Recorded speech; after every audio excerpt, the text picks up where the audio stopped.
Good morning students. Welcome back to our zoology class. And today we are supposed to discuss one new chapter, that is chapter 6, and the title is evolution, right? And first of all, let us see what is evolution, right? And let us see this explanation which is given in your text. The term evolution is used to describe heritable changes in one or more characteristics of a population of species from one generation to the other. So here the key point we have to notice here, it is changes, right? The changes. Which changes? Heritable changes. What do you mean heritable changes? The changes may transfer from one generation to next generation. That maybe the changes may occur in one character or more characters, right? So that is known as evolution. It may happen even in one population of a species, right? So basically we can say the changes which occur in one species to species or in the population of the species, that is known as evolution. Or if you say in simple manner, how this life is originated. If we start from the basic, we could say how this life is originated. Or we could say how these organic substances are formed from this inorganic substance, right? Or how one single cell is made into multicellular organisms, right?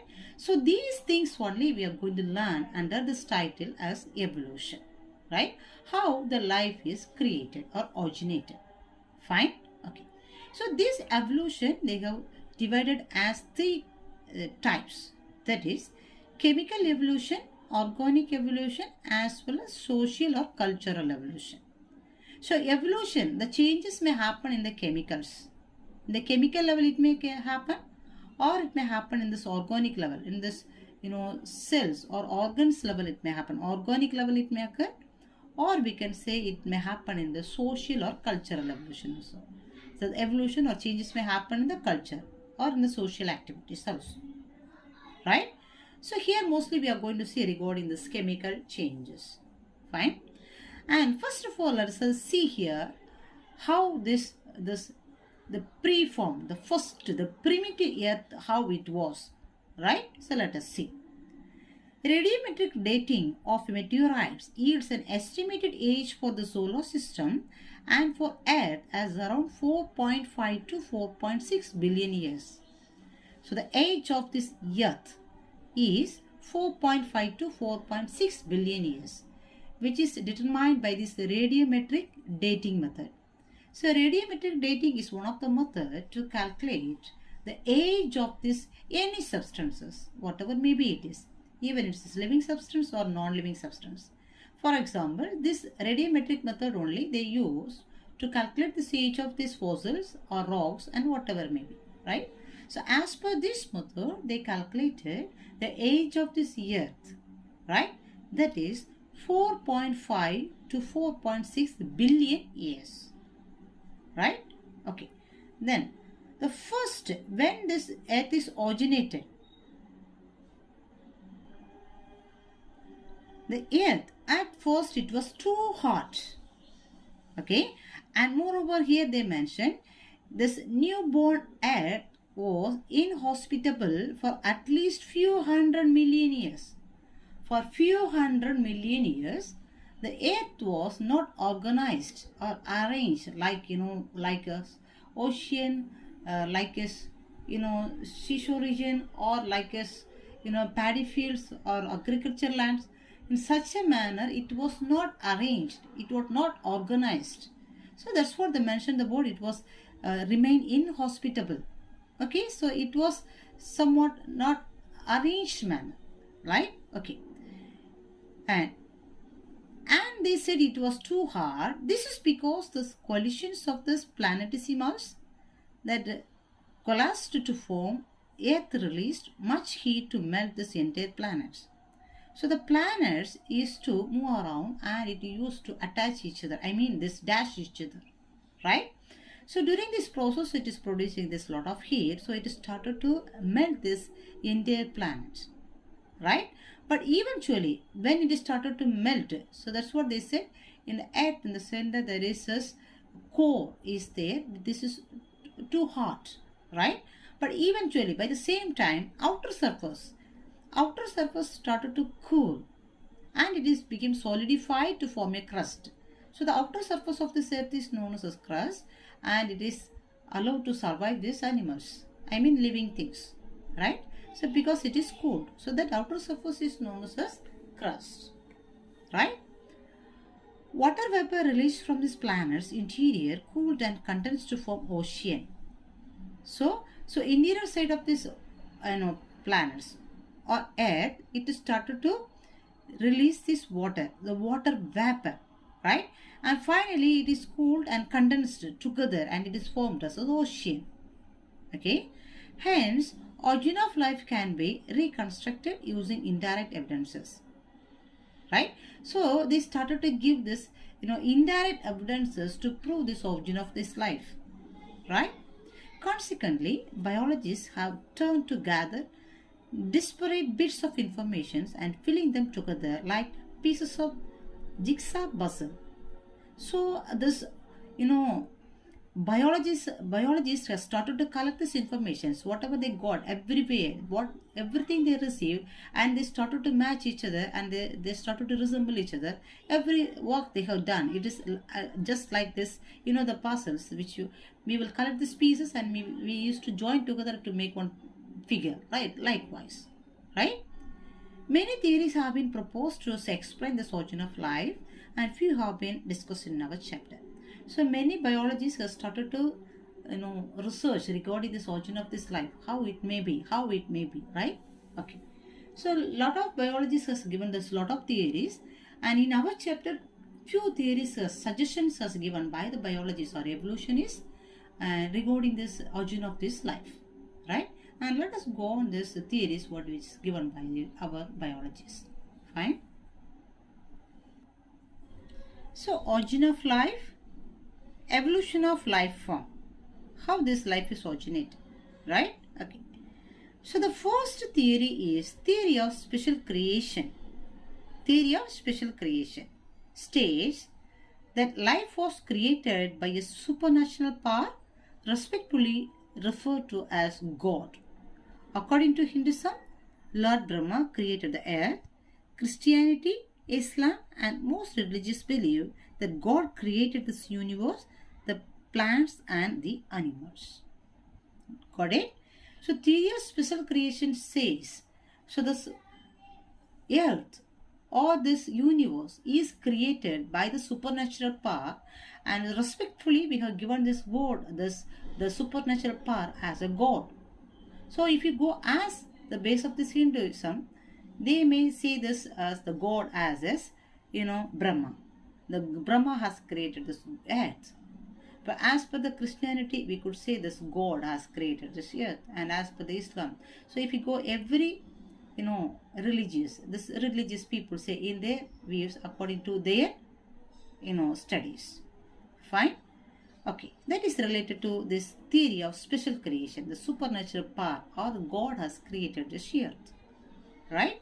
Okay, now let us go on the second theory. The theory is according to the theory of spontaneous generation, or it is known as abiogenesis, right? Abiogenesis means spontaneous generation, or it is known as abiogenesis theory. It is given by the person Thomas Huxley, coined the term abiogenesis. So it will be asked as a 1 mark question, you can note it down. Thomas Huxley. So already the types of evolution will be asked as a 2 mark question, and what is evolution will be as a 3 mark question. Fine.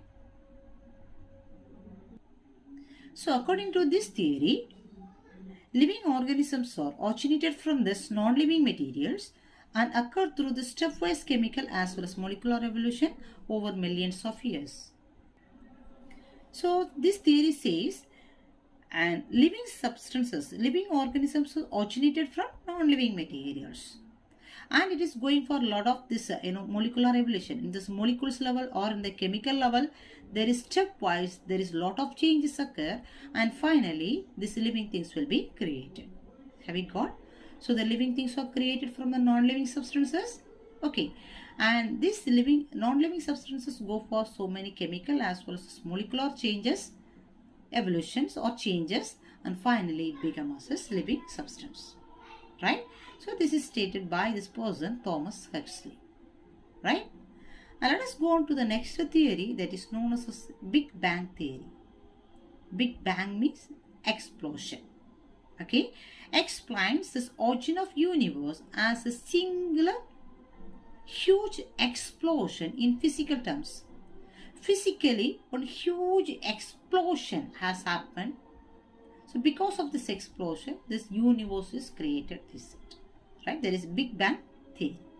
Okay, and first they said that primitive Earth had no proper atmosphere, but consisted of ammonia, methane, hydrogen as well as water vapor. So this theory is going to say how this living substance or organic substance is created, right? So listen here, the first, the primitive, the preformed, I mean this, the first earth, that is we can say as a newborn, that we can say as a primitive earth, had no proper atmosphere. That point already we said there was no proper atmosphere was there in this earth. The climate was not clear, ocean was not there, waterfalls was not there, plants are not there, okay, organisms are not there, okay. So that's what they said, there was no proper atmosphere, but it had some important gases. So that you have to note it down because it will be even asked as a 2-mark question, right? Ammonia, methane, hydrogen as well as water vapor. So these substances were available in this primitive earth, okay. So the temperature of the earth was extremely high. Already we said it was extremely high, right? So what happened then again? UV rays from the sun split up water molecules into hydrogen and as well as oxygen. So now what happened there? UV rays are sent from the sun. These UV rays are split up this water. So when the water split up, it became as a hydrogen as well as oxygen. Okay, so H2O is this molecular formula for water, right? So when the UV rays fall on this water, the water has split up into hydrogen as well as oxygen. Oxygen is this, this gas for living substance, right? So then what happened there? Gradually the temperature cooled. So since it is split up, the temperature is started to cool and the water vapor condensed to form rain. Right? So since it is cooled, the temperature is cooled, the water vapor is condensed. If the water vapor condensed, surely it may become as a rain. So this is the area the rain has started. Have you got? Rainwater filled these depressions to form these water bodies. So wherever there was this depressed areas was there, and everywhere this rainwater is filled. Right? Ammonia and methane in this atmosphere combined with the oxygen to form carbon dioxide and other gases. So already we said ammonia as well as methane is there, right? So this ammonia as well as the methane in the atmosphere combined with the oxygen. Now oxygen is we have formed already, right? Because of this UV rays, water is split up into hydrogen as well as oxygen. Now this ammonia as well as methane combined with this oxygen and it is forming as a carbon dioxide and other substances also. Okay, so these are all organic gases we can see. Have we got? So this is the method, step by step. Gradually this living substances was created. This is a theory set by this Big Bang theory. Is it okay? Then let us go on this next theory, that is theory of biogenesis. Theory of biogenesis. Already we explained about this abiogenesis. It states the living things or organisms are created from the non-living substance. Right? There are some chemical as well as this molecular evolution takes place. Then finally it is becoming as organic molecules. Right? But here this is theory of biogenesis. Means life arose from pre-existing life. So one life may be developed or it could be developed from this pre-existing life. Already one life is existing. From that pre-existing life, one new life may evolve. Okay, so that is this theory of biogenesis. So that's what they said, biogenesis. Okay. The term biogenesis also refers to this biochemical process of production of living organisms. So here the biochemical processes may take place. The chemicals are related to living substance. So biochemical processes may happen and this living substance will be produced. Fine. And this theory is coined by the person Henry Bastian. So this also will be asked as a 1 mark question. Fine. And let us go on this next one according to the theory of chemical evolution. So here we are coming to the point regarding chemical evolution. Okay. So let us see what this chemical evolution says. Fine.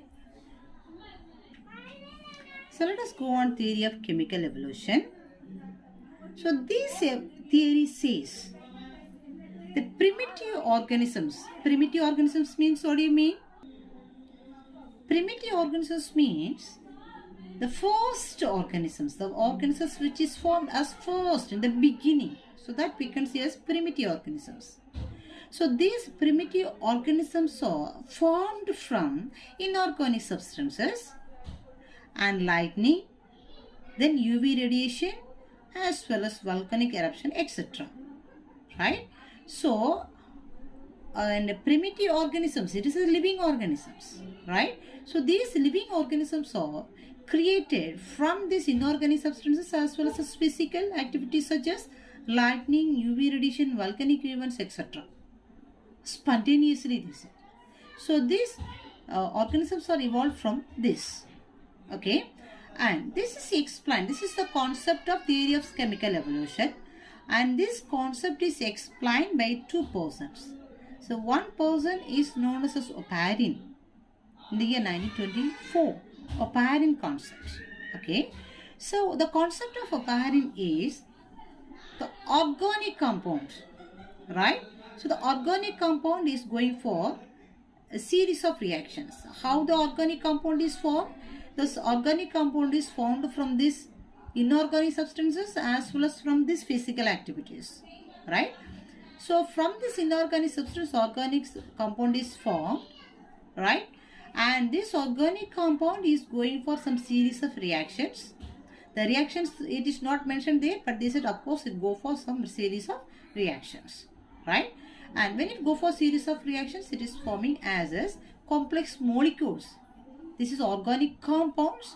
Organic compound is going for series of reactions and it is becoming as a complex molecules. Okay, so these complex molecules is finally it is becoming as it aggregates together and finally it is forming as conservates. Conservates is a new term. It means is the first pre-cells which gradually transformed into living cells. So conservates means it's maybe as a 3-mark question or 2-mark question. Conservates means pre-cells. Pre-cells means it has not yet started to function as a living cell. So this conservates only going to become as a living cells. So that is why they mention as a pre-cells, right? So the complex molecule is becoming as a conservates, the pre-cells, and finally this conservates able to absorb and assimilate the organic compounds which is present in this environment. So finally it is becoming as when this conservator is observing and assimilating the organic compounds from the environment, it will become as living cells, they said. Have you got the point? This is a concept said by this Oparin. Okay. So the same kind of this concept is said by this another one person and his name is known as Haldane, the year 1929. So both the persons have worked individually but their concept is same. So that's what they said, Oparin Haldane concept. Fine. And let us see what is the concept of this Haldane. Right. So the Haldane says, first of all he mentioned about the sea, ocean. So the ocean or sea is a chemical laboratory because here it's mentioned as a laboratory because this ocean consists of this lot of chemicals. So hence he mentioned the term as sea is a chemical laboratory. Okay, and this consists of this actually when during this time there was no oxygen. First in the primitive year, already we said in this Big Bang theory, there was no oxygen. So how the oxygen is formed in the Big Bang theory, we said UV rays split the water and it will make it into hydrogen as well as oxygen, right? So that's the same point in here he said. The first, it was this chemical laboratory. The sea was the chemical laboratory because it consists of a lot of chemicals, right? And there was no oxygen. The atmosphere was oxygen free. There was no oxygen in the environment, right? And what was left in the environment? Carbon dioxide, ammonia and UV rays. So these things will be left there, okay? So these things combine together. So carbon dioxide, ammonia and the UV rays combine together and it is forming as organic compounds. So UV rays, ammonia and the carbon dioxide formed together and it became as organic compounds. So there was this lot of organic compounds for there. Hence he has given the term this as hard dilute soup for sea. So here he said this term for sea, it is hot dilute soup because it consists of lot of these organic compounds now. Okay. So this hard dilute soup consists of course, organic monomers as well as a polymers. Monomers, single unit also will be there as well as it may form as a complex molecules. That is known as polymers. So it may be as a monomers or it will be as a many molecules together as a polymers. Fine. So these organic monomers or polymers could absorb this lipid. So lipid from this environment and after acquiring this lipid membrane, it is becoming as a first living cell. Okay, so it becomes as a first living cell and the first living cell only known as a conservates. Of course, as we said, conservates could able to absorb and assimilate these organic compounds and finally it may become as a living cells. So both of their concept is same, right? So here he said regarding the sea is one of this in a chemical laboratory. So there was no oxygen in this environment. So that's why the carbon dioxide, ammonia and the UV rays is combined together and it is forming as organic compounds. So organic compounds, since there was a lot of organic compounds, it is known as hard dilute soup. C is known as hard dilute soup because it consists of organic monomers as well as polymers, right? So this again it will absorb this lipid membrane, then it combine as polymers. First living cell that is known as conservates and this conservates is become as living cells, right? So and hope you can wind up this class here and we said about these theories for evolution. And first theory is special creations, second theory is spontaneous generation, third theory Big Bang theory, and this fourth one is biogenesis theory, and this fifth one is chemical evolution, right? This is 5 theories we said, and please go ahead with these topics and complete this homeworks also very well, and please stay at home and pray very well, right? And let us meet in the next class with the next topic. Fine. Thank you.